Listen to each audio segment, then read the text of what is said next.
Hi എല്ലാവർക്കും competitive ക്രാക്കറിലേക്ക് സ്വാഗതം.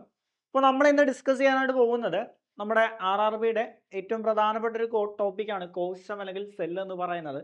നമുക്ക് ഈ ചുരുങ്ങിയ സമയം കൊണ്ട് അത് കംപ്ലീറ്റ് പഠിച്ചു തീർക്കാൻ പറ്റില്ല എങ്കിലും അതിൽ ഏറ്റവും പ്രധാനപ്പെട്ട കുറച്ച് ഭാഗങ്ങൾ നമുക്ക് എന്ത് ചെയ്യാം പറഞ്ഞ് പഠിച്ചു തീർക്കാം. ഓക്കെ അല്ലേ? അപ്പം നമുക്ക് നേരെ ക്ലാസ്സിലേക്ക് പോയാലോ? ഓക്കെ, യെസ്, നോക്കുക. ആദ്യം നമ്മൾ ചരിത്രം പഠിക്കുന്ന പോലെ നമ്മുടെ കോശത്തിനും ചരിത്രമുണ്ട്, കോശ ചരിത്രം. അപ്പൊ നമ്മൾക്ക് ആ കോശ ചരിത്രം മനസ്സിലാക്കണം അല്ലെ. കോശത്തെ കുറിച്ചുള്ള പഠനം കോശവിജ്ഞാനീയം അല്ലെങ്കിൽ സൈറ്റോളജി എന്നൊക്കെ നമുക്കറിയാം അല്ലെ.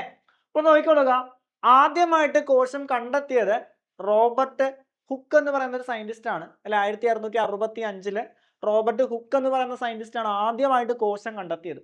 അതിന് ഒരുപാട് നാളുകൾ കഴിഞ്ഞ് 1831 1831 വർഷം പഠിച്ചോളുക. എന്നാ 1831 ആര്? റോബർട്ട് ബ്രൗൺ എന്ന് പറയുന്ന സയന്റിസ്റ്റ്. ആരാടാ? റോബർട്ട് ബ്രൗൺ എന്ന് പറയുന്ന സയന്റിസ്റ്റ് ആണ് കോശ കേന്ദ്രം കണ്ടെത്തിയത്. കോശം കണ്ടെത്തിയത് റോബർട്ട് ഹുക്കും കോശ കേന്ദ്രം കണ്ടെത്തിയത് റോബർട്ട് ബ്രൗണുമാണ്. വർഷം 1831. അതിനുശേഷം 1838 ആര് പറയുകയാണ്? MJ ഷ്ലീഡൻ പറയുകയാണ്. എന്ത്? സസ്യശരീരങ്ങളെല്ലാം കോശങ്ങളാൽ നിർമ്മിതമാണ് അല്ലെ. പത്രത്തിൽ സസ്യശരീരങ്ങളെല്ലാം കോശങ്ങളാൽ നിർമ്മിതമാണ് എന്ന് കണ്ടെത്തിയത് MJ ഷ്ലീഡൻ. വർഷം 1838. അതിന്റെ തൊട്ടടുത്ത വർഷം 1839 ആര് പറയുകയാണ്? തിയോഡർ ഷാൻ പറയുകയാണ് ജന്തു ശരീരം കോശങ്ങളാൽ നിർമ്മിതമാണ്. ഇപ്പൊ ജന്തു ശരീരം കോശങ്ങളാൽ നിർമ്മിതമാണെന്ന് പറഞ്ഞത് ആരാണ്? തിയോഡർ ഷാൻ ആണ്. ഏത് വർഷം? 1839. പിന്നീട് കുറെ നാളുകൾക്ക് ശേഷം 1838 റുഡോൾഫ് വിർഷോ പറയുന്നു എന്താണ്? പുതിയൊരു കോശം ഉണ്ടാവുന്നത് പഴയ കോശത്തിൽ നിന്നാണ് അല്ലെ. New cells are formed from pre existing cells. പുതിയൊരു കോശം ഉണ്ടാകുന്നത് പഴയ കോശത്തിൽ നിന്നാണ് എന്ന് കണ്ടെത്തിയത് ആരാണ്? റുഡോൾഫ് വിർഷോ എന്ന് പറയുന്ന സയന്റിസ്റ്റ് ആണ്. ആരാണ്? റുഡോൾഫ് വിർഷോ എന്ന് പറയുന്ന സയന്റിസ്റ്റ് ആണ്. ഇപ്പോ 4 സയന്റിസ്റ്റുകൾ ആരൊക്കെയാണ്? Robert Brown, MJ Schleiden, Theodor Schwann, Rudolf Virchow. Robert Brown കോശ കേന്ദ്രം കണ്ടെത്തുന്നു 1831. MJ ഷ്ലീഡൻ സസ്യശരീരം കോശങ്ങളാൽ നിർമ്മിതമാണെന്ന് കണ്ടെത്തുന്നു 1838. തിയോഡർ ഷാൻ ജന്തു ശരീരം കോശങ്ങളാൽ നിർമ്മിതമാണെന്ന് കണ്ടെത്തുന്നു 1839. റുഡോൾഫ് വിർഷോ പുതിയൊരു കോശം ഉണ്ടാവുന്നത് പഴയൊരു കോശങ്ങളിൽ നിന്നാണെന്ന് കണ്ടെത്തുന്നു. അപ്പൊ ആ ഒരു ചരിത്രം ഒന്ന് പഠിച്ചു വെച്ചേക്കാം. ഓക്കെ, അതിൽ നിന്ന് ചോദ്യങ്ങൾ വരുന്നതാണ്. അടുത്തത് നമുക്കറിയാം, ഓരോ കോശത്തിലും സവിശേഷ ധർമ്മം നിർവഹിക്കുന്ന ഘടകങ്ങളുണ്ട്. അവയാണ് നമ്മൾ എന്തെന്ന് പറയുന്നത്? സെൽ ഓർഗനലുകൾ അഥവാ കോശാംഗങ്ങൾ എന്ന് പറയുന്നത്. എന്താണ്? സെൽ ഓർഗനൽസ് അഥവാ കോശാംഗങ്ങൾ. അപ്പൊ പ്രധാനപ്പെട്ട കോശാംഗങ്ങൾ നമ്മളിവിടെ കൊടുത്തിട്ടുണ്ട്. അവയുടെ ധർമ്മം നമ്മൾ പഠിക്കണം. ആദ്യം നമുക്ക് നോക്കാം. മൈറ്റോകോൺട്രിയ എന്ന് പറയുന്ന കോശാംഗം നമ്മുടെ കോശങ്ങളിലെ പവർ ഹൗസ് അല്ലെങ്കിൽ ഊർജ നിലയം എന്നാണ് അറിയപ്പെടുന്നത്. കാരണം നമുക്ക് ആവശ്യമായിട്ടുള്ള ഊർജം നിർമ്മിക്കാൻ സഹായിക്കുന്നത് ആരാണ്? ഈ മൈറ്റോകോൺട്രിയ ആണ്. അതുകൊണ്ട് ഊർജ നിലയം അല്ലെങ്കിൽ പവർ ഹൗസ് എന്നറിയപ്പെടുന്നത് മൈറ്റോകോൺട്രിയോൺ ആണ്. പിന്നീടാണ് റൈബോസോം എന്ന് പറയുന്നത്. റൈബോസോം മാംസ്യ നിർമ്മാണ കേന്ദ്രമാണ്. പ്രോട്ടീൻ നിർമ്മിക്കുന്ന കോശാംഗം ആരാണെന്ന് ചോദിച്ചു കഴിഞ്ഞാൽ അത് റൈബോസോമുകളാണ്. പിന്നീട് ലൈസോസോം. ലൈസോസോം ജന്തുകോശങ്ങളിൽ മാത്രം കാണപ്പെടുന്ന ജന്തുകോശങ്ങളിൽ മാത്രം കാണപ്പെടുന്ന കോശാംഗമാണ്. ഇത് ഈ കോശത്തിലേക്ക് ഏതൊരു അന്യവസ്തു കടന്നാലും അതിനെ നശിപ്പിക്കുന്നു. അതുകൊണ്ട് തന്നെ ആത്മഹത്യാ സഞ്ചികൾ അല്ലെങ്കിൽ സൂയിസൈഡൽ ബാഗുകൾ എന്നറിയപ്പെടുന്നത് ലൈസോസോമാണ്. പിന്നീടാണ് ഫേനത്തിലേക്ക് വരുന്നത്. ഫേനം എന്ന് പറയുന്നത് എന്താണ്? വിസർജന വസ്തുക്കളുടെ സംഭരണത്തിന് സഹായിക്കുന്ന ഒരു കോശാംഗമാണ് ഫേനം. ഈ ഫേനം ഫേനം അല്ലെങ്കിൽ വാക്യൂളുകൾ സസ്യങ്ങളിലും ഉണ്ട്, ജന്തുക്കളിലും ഉണ്ട്. സസ്യകോശങ്ങളിലും ഉണ്ട്, ജന്തുകോശങ്ങളിലും ഉണ്ട്. പിന്നീടാണ് ഗോൾജി ബോഡീസ് എന്ന് പറയുന്നത്. ഈ ഗോൾജി ബോഡീസ് ഹോർമോണുമായിട്ട് റിലേറ്റ് ചെയ്യുന്നു, അല്ലെങ്കിൽ ഹോർമോണുകളെല്ലാം ആ സവിശേഷ സ്ഥലത്തിലാക്കാൻ സഹായിക്കുന്നത് ഗോൾജി കോംപ്ലക്സുകൾ, ട്രാഫിക് പോലീസ് എന്നൊക്കെ അറിയപ്പെടുന്ന ഗോൾജി കോംപ്ലക്സുകളാണ്. അപ്പൊ ഇതൊന്ന് പഠിച്ചോളുക. ഏതാണ്? നമ്മുടെ സെൽ ഓർഗനുകൾ അല്ലെങ്കിൽ കോശാംഗവും അവയുടെ ധർമ്മവും. അടുത്തതിലേക്ക് കടക്കാം. മനുഷ്യ ശരീരത്തിലെ ഏറ്റവും നീളമേറിയ കോശം, ഏറ്റവും ബേസിക് ആയിട്ടൊക്കെ ചോദിക്കുന്ന ചോദ്യമാണ്. മനുഷ്യ ശരീരത്തിലെ ഏറ്റവും വലിയ കോശം ഏതാണെന്ന് ചോദിച്ചു കഴിഞ്ഞാൽ അല്ലെ, ഏറ്റവും വലിയ കോശം ഏതാണെന്ന് ചോദിച്ചു കഴിഞ്ഞാൽ അത് അണ്ഡമാണ്. മനുഷ്യ ശരീരത്തിലെ ഏറ്റവും വലുത്. മനുഷ്യ ശരീരത്തിൽ ഏറ്റവും ചെറുത് ഏതാണെന്ന് ചോദിച്ചു കഴിഞ്ഞാൽ അത് പുംബീജമാണ് മനുഷ്യ ശരീരത്തിൽ ഏറ്റവും ചെറുത്. മനുഷ്യ ശരീരത്തിൽ ഏറ്റവും കൂടുതലുള്ള കോശം ഏതാണെന്ന് ചോദിച്ചു കഴിഞ്ഞാൽ നമ്മുടെ RBC അല്ലെങ്കിൽ റെഡ് ബ്ലഡ് സെൽസ്, ചുവന്ന രക്താണുക്കളാണ് ഏറ്റവും കൂടുതൽ. മനുഷ്യ ശരീരത്തിൽ ഏറ്റവും നീളമേറിയ കോശം ഏതാണെന്ന് ചോദിച്ചു കഴിഞ്ഞാൽ ന്യൂറോണുകൾ അല്ലെങ്കിൽ നാഡീകോശങ്ങൾ, അല്ലെ? ന്യൂറോണുകൾ അല്ലെങ്കിൽ നാഡീകോശങ്ങളാണ് മനുഷ്യ ശരീരത്തിലെ ഏറ്റവും നീളമേറിയ കോശങ്ങൾ എന്ന് മനസ്സിലാക്കുക. ഏറ്റവും നീളമേറിയ കോശങ്ങൾ എന്ന് മനസ്സിലാക്കുക. പണ്ടകോശം ഏറ്റവും വലുത്, ബീജകോശം ഏറ്റവും ചെറുത്, അരുണ രക്താണുക്കൾ ഏറ്റവും കൂടുതലുള്ള കോശം, നാഡീകോശം ഏറ്റവും നീളമേറിയ കോശം. Okay, yes. അടുത്തത് ഒരു സ്റ്റേറ്റ്മെന്റ് ചോദ്യമാണ്. ചോദ്യം ഇതാണ്, ഇതിലെ തെറ്റായത് കണ്ടുപിടിക്കണം. ഒരു കോശം മാത്രമുള്ള ജീവികളും നമ്മുടെ ഭൂമിയിലുണ്ട്, ശരിയല്ലേ? അല്ല, ഏകകോശ ജീവികളുണ്ട്, ഒരുപാട് ഏകകോശ ജീവികളുണ്ട്. പത്രത്തിൽ ഏകകോശ ജീവികൾ, ഒരു കോശം മാത്രമുള്ള ജീവികൾ നമ്മുടെ ഭൂമിയിലുണ്ട്. കറക്റ്റ് ആയിട്ടുള്ള സ്റ്റേറ്റ്മെന്റ് ആണ്, ശരിയായിട്ടുള്ള സ്റ്റേറ്റ്മെന്റ് ആണ്. ജീവികളുടെ വലിപ്പം കോശങ്ങളുടെ വലിപ്പത്തെ അല്ല അവയുടെ എണ്ണത്തെ ആശ്രയിച്ചിരിക്കുന്നു, ശരിയല്ലേ? ജീവികളുടെ വലിപ്പം എന്ന് പറയുന്നത് കോശങ്ങളുടെ വലിപ്പത്തെ ആശ്രയിച്ചല്ല, അവയുടെ എണ്ണത്തെ ആശ്രയിച്ചാണ് ഇരിക്കുന്നത്, ശരിയാണ്. സസ്യകോശങ്ങളിൽ ജന്തുകോശങ്ങളെ അപേക്ഷിച്ച് വലിയ ഫേനം കാണപ്പെടുന്നു. ഓൾറെഡി ഞാൻ പറഞ്ഞു, ഈ ഫേനം എന്ന് പറയുന്നത് സസ്യകോശത്തിലും ഉണ്ട് ജന്തുകോശത്തിലും ഉണ്ട്. പക്ഷേ ജന്തുകോശത്തിന്റെ ഫേനം ചെറുതാണ്, സസ്യകോശത്തിന്റെ ഫേനം വലുതാണ്, അല്ലെ? അപ്പൊ സസ്യകോശങ്ങളിൽ ജന്തുകോശങ്ങളെ അപേക്ഷിച്ച് വലിയ ഫേനം ഉണ്ടെന്ന് പറയുന്നു, അത് ശരിയാണ്. സസ്യകോശങ്ങളുടെ ഫേനം വലുതാണ്. അടുത്തത്, ജീവികളുടെ വലിപ്പം കോശങ്ങളുടെ വലിപ്പത്തെ ആശ്രയിച്ചിരിക്കുന്നു. ജീവികളുടെ വലിപ്പം എന്ന് പറയുന്നത് കോശങ്ങളുടെ വലിപ്പത്തെ അല്ല അവയുടെ എണ്ണത്തെയാണ് ആശ്രയിച്ചിരിക്കുന്നത്. ആ ഒരു സ്റ്റേറ്റ്മെന്റ് തെറ്റാണ്. ഓക്കെ അല്ലേ? നെക്സ്റ്റ്, അടുത്തത്, താഴെ പറയുന്നവയിൽ ഊനഭംഗത്തെ സംബന്ധിച്ച് ശരിയായ പ്രസ്താവന, അല്ലെ? ഊനഭംഗത്തെ സംബന്ധിച്ച് ശരിയായ പ്രസ്താവന. അതായത് മിയോസിസ്, നമ്മുടെ ശരീരത്തിൽ 2 തരം സെൽ ഡിവിഷനുകളാണുള്ളത്, ക്രമഭംഗവും ഊനഭംഗവും. അവിടെ ഈ ക്രമഭംഗം എന്താണെന്ന് ചോദിച്ചാൽ നമുക്കറിയാം മനുഷ്യന്റെ ക്രോമസോം സംഖ്യ 46 ആണ്. ഈ 46 എന്ന് പറയുന്ന ക്രോമസോം സംഖ്യ 46 തന്നെ ആകുന്നതിനെ നമ്മൾ ക്രമഭംഗം എന്ന് പറയുന്നത്, ക്രമഭംഗം എന്ന് പറയും. അതേപോലെ 46 എന്ന് പറയുന്ന ക്രോമസോം സംഖ്യ അതിന്റെ പകുതിയായിട്ടുള്ള 23 ആകുന്നുണ്ട്. ലിംഗകോശങ്ങളിൽ എല്ലാം നടക്കുന്ന സെൽ ഡിവിഷൻ ഏതാണെന്ന് ചോദിച്ചു കഴിഞ്ഞാൽ ഈ ഊനഭംഗമാണ്. അതായത് 46 അതിന്റെ പകുതിയായിട്ടുള്ള 23 ആയിട്ട് മാറുന്ന സെൽ ഡിവിഷൻ ഉണ്ട്. അപ്പൊ ഈ ഊനഭംഗമാണ് സെൽ ഡിവിഷൻ, അല്ലെങ്കിൽ ഊനഭംഗമാണ് ഇവിടെ നടക്കുന്നത്, ഈ റിപ്രൊഡക്റ്റീവ് പാർട്ടുകളിലെല്ലാം പ്രധാനമായിട്ടും നടക്കുന്നത്, അല്ലെ? അപ്പൊ നോക്കിക്കൊള്ളുക, ക്രമഭംഗവും ഊനഭംഗവും. 46 ക്രോമസോം സംഖ്യ 46 തന്നെയാകുന്നത് എവിടെയാണ്? ക്രമഭംഗം, അല്ലെ? നമ്മുടെ റിപ്രൊഡക്റ്റീവ് പാർട്ട് ഒഴികെ ബാക്കി എല്ലാ ഭാഗങ്ങളിലും നടക്കുന്ന ക്രമഭംഗമാണ്. 46 അതിന്റെ പകുതിയായിട്ടുള്ള 23 ആകുന്നത് ഊനഭംഗം. അത് നമ്മുടെ റിപ്രൊഡക്റ്റീവ് ഓർഗനുകളിലാണ് പ്രധാനമായിട്ടും എന്ത് നടക്കുന്നത്, നമ്മുടെ ഈ പറഞ്ഞ എന്ത് ടെസ്റ്റിസ്, അതേപോലെ ഓവറി, അതിലാണ് പ്രധാനമായിട്ടും ഈ ഊനഭംഗം അല്ലെങ്കിൽ മിയോസിസ് നടക്കുന്നതെന്ന് മനസ്സിലാക്കുക. അതുമായിട്ട് ബന്ധപ്പെട്ട് ശരിയായ പ്രസ്താവന തിരഞ്ഞെടുക്കണം. ബീജോത്പാദന കോശങ്ങളിൽ നടക്കുന്നു, ഓൾറെഡി ഞാൻ പറഞ്ഞു, അല്ലെ? ബീജോത്പാദന കോശങ്ങൾ റിപ്രൊഡക്റ്റീവ് ഓർഗൻ അതുമായിട്ട് റിലേറ്റ് ചെയ്താണ് ആ ഒരു ഡിവിഷൻ നടക്കുന്നത്, ശരിയാണ്. ഒരു കോശം വിഭജിച്ച് 2 പുത്രികാ കോശങ്ങൾ ഉണ്ടാവുന്നു. നോക്കുക, ഈ മിയോസിസ് അല്ലെങ്കിൽ ഊനഭംഗത്തിന്റെ ഫലമായിട്ട് 2 അല്ല 4 എണ്ണമാണ് ഉണ്ടാകുന്നത്. അപ്പൊ 2 എന്ന് പറയുന്ന ഒരു സ്റ്റേറ്റ്മെന്റ് തെറ്റാണ്, അല്ലെ? തുല്യ എണ്ണം ക്രോമസോമുകൾ ഉണ്ടാവുന്നു, തുല്യ എണ്ണമാണോ? 46 അതിന്റെ പകുതിയായിട്ടുള്ള 23 ആണ് ആകുന്നത്. അപ്പൊ അത് തെറ്റാണ്. ബീജോത്പാദനങ്ങളുടെ ഉത്പാദനം സാധ്യമാകുന്നു, അല്ലെ? ബീജകോശങ്ങളുടെ ഉത്പാദനം സാധ്യമാകുന്നു. അപ്പൊ ഇതിൽ തെറ്റായിട്ടുള്ള അല്ലെങ്കിൽ ശരിയായതാണ് ചോദിച്ചിരിക്കുന്നത് 1ഉം 4ഉം ആണ് ശരിയായിട്ടുള്ളത്. ഇമ്പോർട്ടന്റ് ആണ്, നമ്മുടെ ഊനഭംഗവും ക്രമഭംഗവും തമ്മിൽ ബന്ധപ്പെട്ട കാര്യങ്ങൾ വളരെ ഇമ്പോർട്ടന്റ് ആണ്. അടുത്തൊരു കൺസെപ്റ്റിലേക്ക് പോവാം.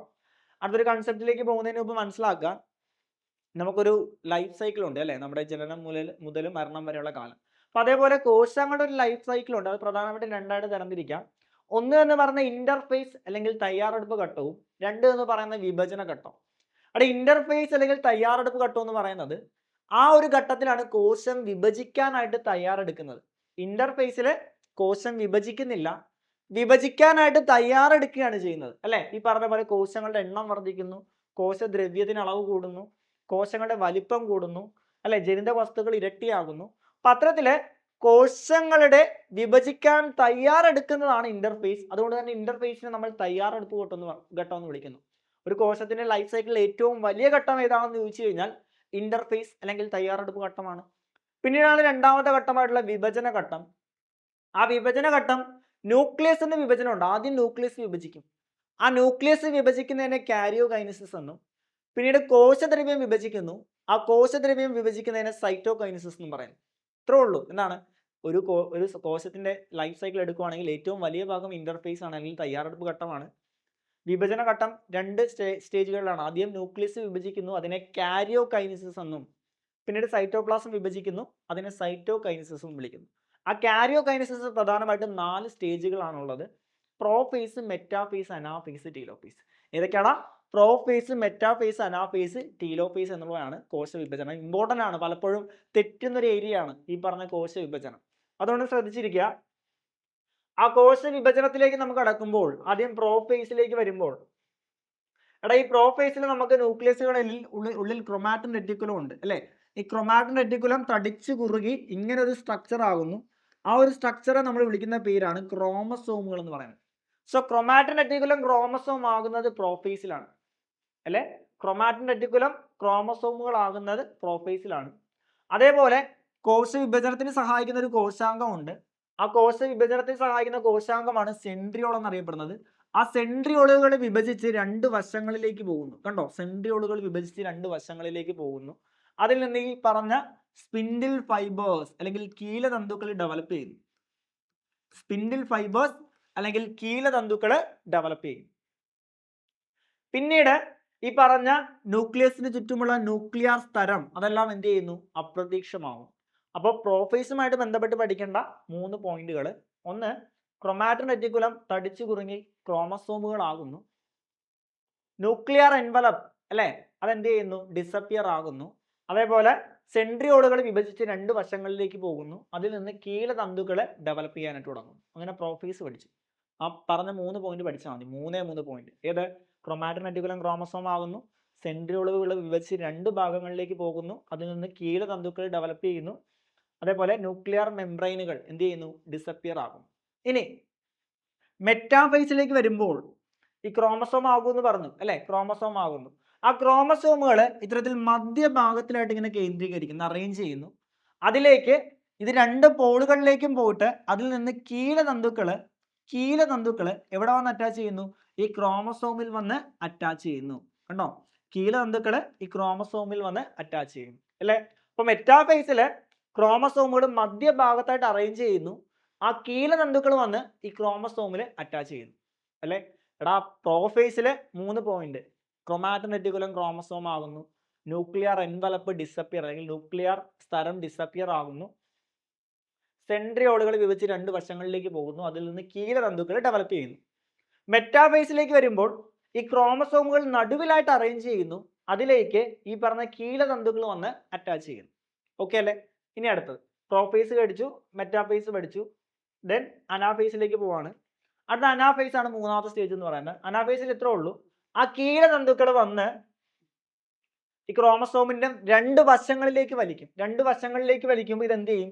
സെപ്പറേറ്റ് ചെയ്ത് മുകളിലേക്കും താഴേക്കും പോകും.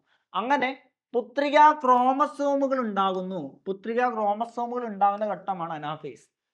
അനാഫേസിൽ ഇത്രയും പഠിച്ചാൽ മതി: 2 വശങ്ങളിലേക്ക് പോകുന്നു, ക്രോമാറ്റിഡ് വേർപിരിഞ്ഞ് 2 വശങ്ങളിലേക്ക് പോകുന്നു, അതിൽ നിന്ന് പുത്രികാ ക്രോമസോമുകൾ ഉണ്ടാകും. പുത്രികാ ക്രോമസോമുകൾ ഉണ്ടാകുന്ന അനാഫേസും. അടുത്ത ടീലോഫേസിലേക്ക് വരുമ്പോൾ ഈ പുത്രികാ ക്രോമസോമുകൾ 2 വശങ്ങളിലേക്ക് ചെന്ന് നമ്മൾ നേരത്തെ അപ്രതീക്ഷിതമായ ന്യൂക്ലിയർ എൻവലപ്പ് എല്ലാം അപ്പിയർ ചെയ്യുന്നു അല്ലെ? അതുകൊണ്ട് പുത്രികാ ന്യൂക്ലിയസുകൾ ഉണ്ടാകും. സോ പുത്രികാ ന്യൂക്ലിയസുകൾ ഉണ്ടാവുന്നത് ടീലോഫേസിലുമാണ്. ക്ലിയർ അല്ലേ?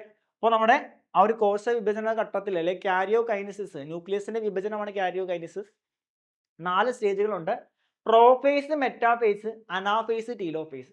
പ്രോഫേസില് ക്രൊമാറ്റിൻ റെറ്റിക്കുലം ക്രോമസോം ആകുന്നു, സെൻട്രിയോൾ വിഭജിച്ച് 2 ഭാഗങ്ങളിലേക്ക് പോകുന്നു, അതിൽ നിന്ന് കീലതന്തുക്കൾ ഡെവലപ്പ് ചെയ്തു തുടങ്ങും. അടുത്തത് മെറ്റാഫേസിലേക്ക് വരുമ്പോൾ ക്രോമസോമുകൾ നടുവിലായിട്ട് അറേഞ്ച് ചെയ്യുന്നു, അതിലേക്ക് കീലതന്തുക്കൾ വന്ന് അറ്റാച്ച് ചെയ്യുന്നു. പിന്നീട് ക്രൊമാറ്റിഡ് വേർതിരിയുന്നത് അനാഫേസിലാണ്. അതേപോലെ തന്നെ പുത്രിക ക്രോമസോമുകൾ ഉണ്ടാവുന്നതും അനാഫേസിലാണ്. ടീലോഫേസിൽ ഒറ്റ പോയിന്റ് പഠിച്ചാൽ മതി: എന്ത്? പുത്രിക ന്യൂക്ലിയസുകൾ ഉണ്ടാകും. 2 കൂടെ തിരിഞ്ഞു പോകുന്നത്. പുത്രിക ക്രോമസോമുകൾ ഉണ്ടാകുന്ന അനാഫേസിലും പുത്രിക ന്യൂക്ലിയസുകൾ ഉണ്ടാകുന്നത് ടീലോഫേസിലുമാണ്. വെരി ഇമ്പോർട്ടൻ്റ് ആണ്. പല ചോദ്യങ്ങളും ഈ ഒരു ഭാഗത്തുനിന്ന് RRB ചോദിക്കാറുണ്ട്. കൺസെപ്റ്റ് ക്ലിയർ ആണെങ്കിൽ മാത്രമേ നമുക്ക് ഇത് ചെയ്യാനായിട്ട് സാധിക്കുള്ളൂ. കാരണം സെല്ല് എന്ന് പറയുന്നത് വളരെ വലിയൊരു ടോപ്പിക്കാണ്. ഇത് ആക്ച്വലി നമുക്ക് 1 മണിക്കൂർ 2 മണിക്കൂർ കൊണ്ട് തീർക്കുന്ന ടോപ്പിക്കാണ്. സോ ഞാൻ വളരെ ലളിതമായിട്ട് പറഞ്ഞു തന്നിട്ടുണ്ട്. ക്ലിയർ ആണെന്ന് വിശ്വസിക്കുന്നു. ഓക്കെ, അടുത്തതിലേക്ക് പോവാം. ഒരു ചോദ്യമാണ്, ഇതുമായിട്ട് റിലേറ്റ് ചെയ്തൊരു ചോദ്യമാണ്. കണ്ടോ, ചേരുംപടി ചേർക്കുക. ഈ പറഞ്ഞ metaphase, prophase, metaphase, anaphase, telophase ഉണ്ട്. അതിൽ ചേരുംപടി ചേർക്കുക എന്നുള്ളതാണ് നമ്മൾ ചെയ്യേണ്ടത്. എങ്ങനെ നമുക്ക് കണക്ട് ചെയ്യാൻ പറ്റും? എങ്ങനെ കണക്ട് ചെയ്യാൻ പറ്റും? ആദ്യം നമുക്ക് ആ ഒരു ഓർഡറിൽ തന്നെ നോക്കാം. Prophase, metaphase, anaphase, telophase. Prophase, chromatin ജാലിക തടിച്ചു കുറുകി ക്രോമസോമുകളാകും അല്ലേ? പ്രോഫേസിൽ നടക്കുന്നത് ക്രോമാറ്റിൻ ജാലിക തടിച്ചു കുറുകി ക്രോമസോമുകളാകുന്നു അല്ലേ? അടുത്തത് മെറ്റാഫേസ്. പ്രോഫേസിന്റെ രണ്ടാമത്തെ സ്റ്റേജ് ആണ് മെറ്റാഫേസ്. മെറ്റാഫേസ് എന്ത്? ക്രോമസോമുകൾ കോശത്തിന്റെ മധ്യഭാഗത്ത് ക്രമീകരിക്കപ്പെടുന്നു അല്ലെ, നിരയായിട്ട് ക്രമീകരിക്കപ്പെടുന്ന മെറ്റാഫേസ് ആണ്. അപ്പൊ പ്രോഫേസ് കിട്ടി, മെറ്റാഫേസ് കിട്ടി. ഇനി അനാഫേസ്. അനാഫേസ് ക്രോമസോമിന്റെ ക്രോമാറ്റിഡുകൾ വേർപിരിഞ്ഞ് 2 വശങ്ങളിലേക്ക് പോകുന്ന അനാഫേസിലാണ് അല്ലേ? ദെൻ ലാസ്റ്റ് ആയിട്ട് പഠിക്കുന്നത് ടീലോഫേസിൽ എന്താണ്? പുത്രിക ന്യൂക്ലിയസുകൾ ഉണ്ടാവുന്നു. പുത്രിക ന്യൂക്ലിയസുകൾ ഉണ്ടാവും. നല്ലൊരു കൺസെപ്റ്റ് ആണ്. തീർച്ചയായിട്ടും കോശങ്ങളിൽ നിന്ന് നല്ലൊരു ചോദ്യം ചോദിക്കണമെങ്കിൽ ഈ ഒരു രീതിയിലൊക്കെ ചോദ്യങ്ങൾ ചോദിക്കാം. സോ ബെറ്റർ ആയിട്ട് ആ ഒരു ഭാഗം ക്ലിയർ ആയിട്ട് പഠിക്കാനായിട്ട് ശ്രമിക്കുക. ഓക്കെ, അപ്പോൾ RRBക്ക് ഇനി വളരെ ചുരുങ്ങിയ നിമിഷങ്ങൾ മാത്രമേ നമ്മുടെ മുന്നിലുള്ളൂ. ആ ചുരുങ്ങിയ സമയം വളരെ ഫലപ്രദമായിട്ട് ഉപയോഗിക്കുക എന്നുള്ളതാണ് നമ്മൾ ചെയ്യേണ്ടത്. ഏറ്റവും ഇമ്പോർട്ടൻ്റ് ആയിട്ടുള്ള കാര്യങ്ങൾ മാത്രം പഠിക്കുക, സിലബസ് ബേസ് ചെയ്യുക. അത് മാത്രമേ നമുക്കിങ്ങനെ സാധിക്കുകയുള്ളൂ അല്ലേ? അപ്പം അതിന് നിങ്ങളെ സഹായിക്കാനായിട്ടാണ് ഞങ്ങളുടെ ഏറ്റവും പുതിയ RRBയുടെ ഏറ്റവും പുതിയൊരു ബാച്ച് നമ്മൾ സ്റ്റാർട്ട് ചെയ്യുന്നുണ്ട്. അപ്പോൾ ആ ബാച്ചിനെ കുറിച്ച് കൂടുതൽ അറിയാനും അപ്പോൾ അതിൽ ജോയിൻ ചെയ്യാനും ആഗ്രഹിക്കുന്ന ഉദ്യോഗാർത്ഥികളാണ് എങ്കിൽ തീർച്ചയായിട്ടും നിങ്ങൾ താഴെ കാണുന്ന നമ്പറിൽ ഞങ്ങളെ കോൺടാക്ട് ചെയ്യുക. അപ്പോൾ മറ്റൊരു വീഡിയോയുമായിട്ട്, മറ്റൊരു സെക്ഷനുമായിട്ട് നമുക്ക് വീണ്ടും കാണാം. Thank you so much. ആദ്യമായിട്ടാണ് നിങ്ങൾ ഈ വീഡിയോ കാണുന്നതെങ്കിൽ എന്ത് ചെയ്യുക? നമ്മുടെ ചാനൽ ഒന്ന് സബ്സ്ക്രൈബ് ചെയ്യുക. ഇതേപോലുള്ള കൂടുതൽ വീഡിയോസിനൊക്കെ നിങ്ങൾക്ക് യൂസ്ഫുൾ ആയിരിക്കും. So thank you so much.